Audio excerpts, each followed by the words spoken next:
আসসালামু আলাইকুম ওরহমতুল্লাহি ওয়াবারাকাতুহ।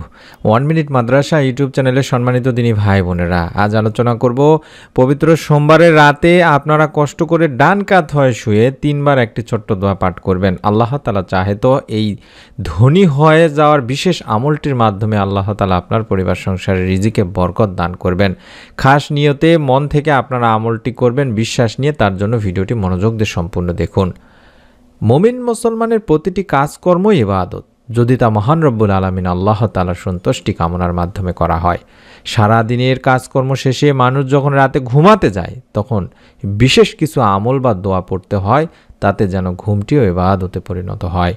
সেই আমলগুলো আপনারা আগে করে নেবেন, তারপরে একটি ছোট্ট দোয়া শিখিয়ে দিচ্ছি। এই দোয়াটি কম করে হলেও 3বার পাঠ করবেন দিনী ভাই বোনেরা। দেখে দেখেও পড়তে পারবেন, কোনো সমস্যা নেই। স্ক্রিনশট নিয়ে দেখে দেখে নিয়ম মেনে পড়বেন।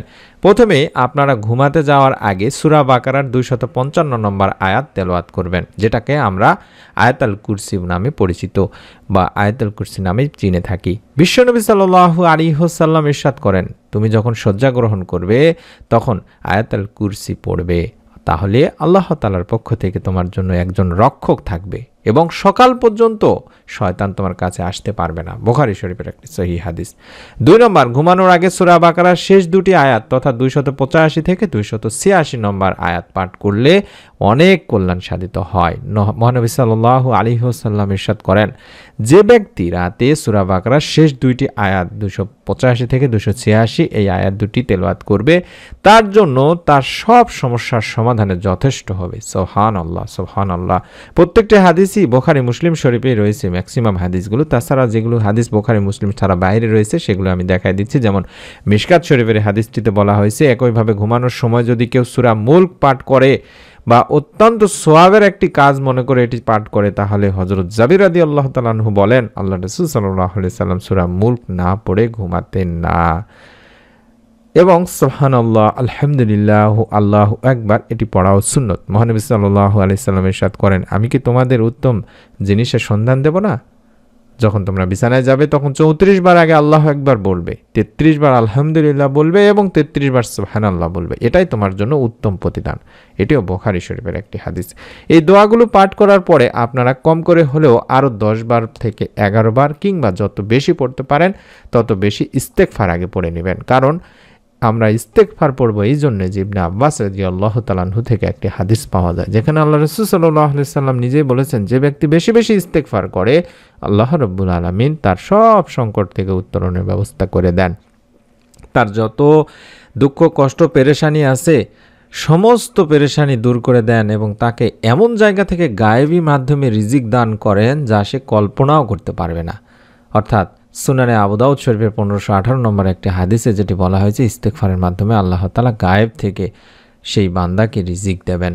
ইস্তেগফারের মাধ্যমে আল্লাহর রহমত ও নিয়ামত লাভ করা যায়। ইস্তেগফারের ফজিলত সম্পর্কে কোরআনুল কারিমে আল্লাহ তাআলাও নিজেও বলেছেন যে ইস্তেগফারের ফলে আল্লাহ তোমাদের প্রতি সুষম বৃষ্টি বর্ষণ করবেন আর তোমাদের সম্পদে প্রাচুর্য সমমানের বরকত দিবেন এবং তোমাদের জন্য বাগবাগিচা বা পানির ফোয়ারায় শোভিত করবেন।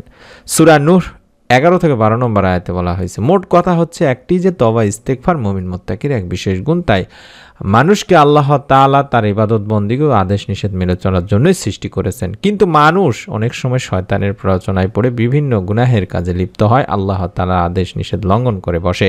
তাই আল্লাহ তাআলা সেই সমস্ত বান্দার গুনাহগুলোকে যাতে মাফ করে দেন, ভুলগুলোকে মাফ করে দেন, তার জন্য এই ইস্তেগফার ও তওবার ব্যবস্থা করে রেখেছেন। সুবহানাল্লাহ, সুবহানাল্লাহ, আল্লাহ কত মহান। তাই অনুরোধ করছি, যারা গুনাহ করে ফেলেছেন, পাপ করে ফেলেছেন, যত বড় গুনাহ করুন না কেন, অবশ্যই অবশ্যই ইস্তেগফারের আমল বেশি বেশি করলে আল্লাহ রাব্বুল আলামিন আপনাকে মাফ করে দেবেন। তাই যদি সম্ভব হয় রাতে ঘুমাতে যাওয়ার আগে কম করে হলেও 10-11 বার কিংবা তারও বেশি শুধুমাত্র আস্তাগফিরুল্লাহ, আস্তাগফিরুল্লাহ, আস্তাগফিরুল্লাহ, আস্তাগফিরুল্লাহ এভাবে পড়বেন। কারণ ইস্তেগফার পাঠে বান্দার অভাব মোচন হয়। আমরা জানলাম যে পাপাচার ক্ষমা করা হয়। সন্তান সন্ততির অভাব যেমন থাকে না, তেমনি রিজিকেও আসে পরিপূর্ণ বরকত অভাব মুক্ত থাকতে। তাই আল্লাহ তাআলা পবিত্র কোরআনুল কারিমে ইস্তেগফার পাঠের বেশি বেশি নির্দেশ দিয়েছেন এবং ইস্তেগফারের ফলে মহান আল্লাহ মানুষকে উত্তম রিজিক সহ অসংখ্য নিয়ামতে ধন্য করবেন বলেও জানিয়েছেন। তাই আমরা প্রতিদিন চেষ্টা করব 24 ঘন্টায় অন্তত 100 বার একটা করে টার্গেট নিব যে 100 বার আমরা আস্তাগফিরুল্লাহ পড়ব। যেমন প্রতি 5 ওয়াক্ত নামাজের ওযু করার পরে কিংবা আরও এক্সট্রা আমরা ওযু করতে হয়, তখন আমরা ওযুর পরে কম করে হলেও 10-15 বার ইস্তেগফার করব। প্রত্যেক ফরজ নামাজে সালাম ফিরে তো অবশ্যই 3 বার করে পড়েই থাকি।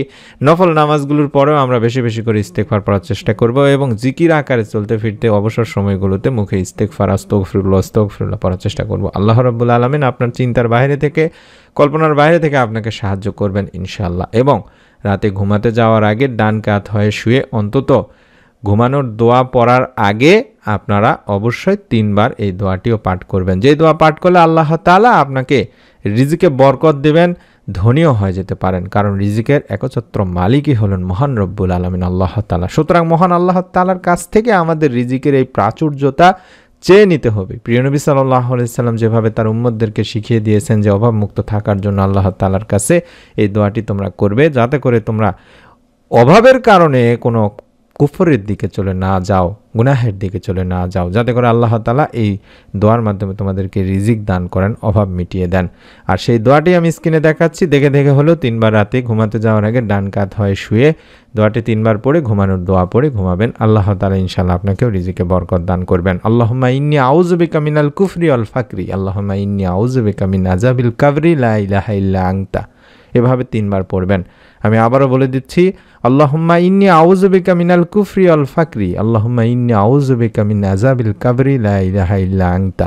এভাবে দোয়াটি 3 বার পাঠ করবেন, দেখে দেখে পড়লেও হবে ইনশাআল্লাহ। আশা করছি মোবাইলে যারা দেখছেন তারা অবশ্যই স্ক্রিনশট নেবেন, কম্পিউটার বা টেলিভিশনে দেখলে অবশ্যই ছবি উঠায় নিন এই জায়গাটি।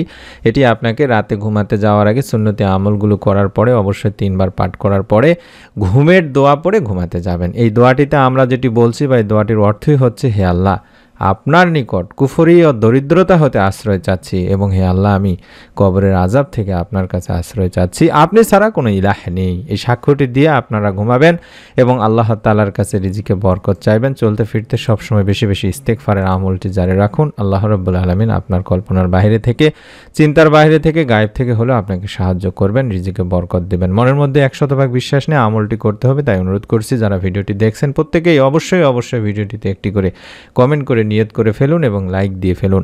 আপনাদের কাছে অনুরোধ করব, যারা আপনাদের মতো আছে, আপনার নিকট আত্মীয় স্বজন, বন্ধু বান্ধব যারা আপনার সাথে যুক্ত আছে হোয়াটসঅ্যাপ, ইমো, মেসেঞ্জারে, সকলকে ভিডিওটি শেয়ার করে দিন, তারাও যেন আমলটি করতে পারেন। এবং পরবর্তী এরকম নতুন আমলের ভিডিওগুলো সবার আগে আমরাই তৈরি করে থাকি, সবার আগে আমরা রিসার্চ করে বের করে তারপরে তৈরি করি। আশা করছি নতুন আমলের ভিডিওটি সবার আগে পাওয়ার জন্য হলেও চ্যানেলটি সাবস্ক্রাইব করে বেল বাটনটি অন করে রাখবেন। সকলে ভালো থাকুন, সুস্থ থাকুন। আসসালামু আলাইকুম ওয়া রাহমাতুল্লাহি ওয়া বারাকাতুহু।